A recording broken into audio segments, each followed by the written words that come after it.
میری لائف میں جب کوئی مشکل آتی ہے میں تو لرزنا شروع ہو جاتا ہوں. یہ مشکلات اپورچونٹیز ہیں, ان کو اویل کریں. جب خدا مشکل میں ڈال رہا ہے, خدا کچھ دینا چاہ رہا ہے, خدا کچھ سمجھانا چاہ رہا ہے. ہمارے پاس آتے ہیں مولانا صاحب, سب کر لیا, ساری چیزیں کر لی, دعائیں کر لی, وظیفے کر لیے, سب کر لیا, مگر پھر بھی کام نہیں ہو پا رہا.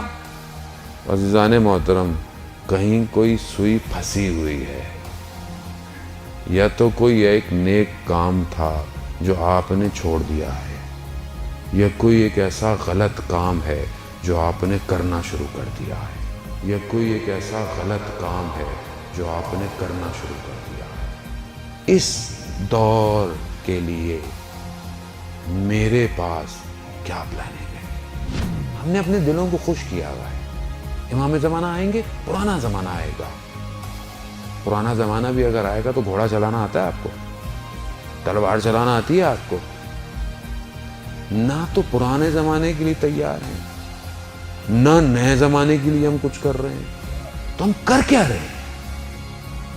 صرف واہ واہ. عزیزان محترم, بلند کریں اپنی پرواز کو, نسلوں کو اس مقام تک پہنچائیں. کل یہ اولاد یہ نہ کہے کہ میرے ماں باپ نے میرا ویژن کلیئر نہیں کیا. وقت کے امام کو عزیزان محترم لیٹسٹ ٹیکنالوجی چاہیے. خوش فہمی میں مت رہیں کہ ہم تو اللہ جل اللہ جل اللہ جل کہتے تھے. وہ استاد سبت جعفر آ گئے تو کیا ہوگا؟ عزیزان محترم, آ گئے تو کیا ہوگا؟ کتنا میں ریڈی ہوں, کتنا میں نے اپنے آپ کو تیار کیا ہوا ہے وقت کے امام کے لیے, کتنا میں نے اپنے آپ کو تیار کیا ہوا ہے وقت کے امام کے لیے. میں توجہ نہیں دے رہا, میری توجہ اصل میں کہیں اور ہے, اور امام اپنے ماننے والوں کی توجہ کو اپنی طرف چاہتے ہیں.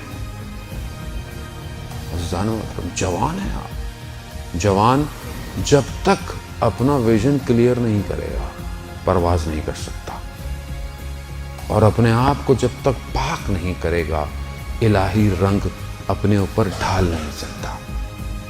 پاک کریں اپنے آپ کو. یہ دنیا کی لذتیں بہت ٹیمپریری ہیں. یا امام زمانہ, یا بقیت اللہ غیثنا. مولا آپ نے تو بہت کچھ دیا, مولا میں آپ کو کیا دے سکتا ہوں, کیا دے سکتا ہوں میں؟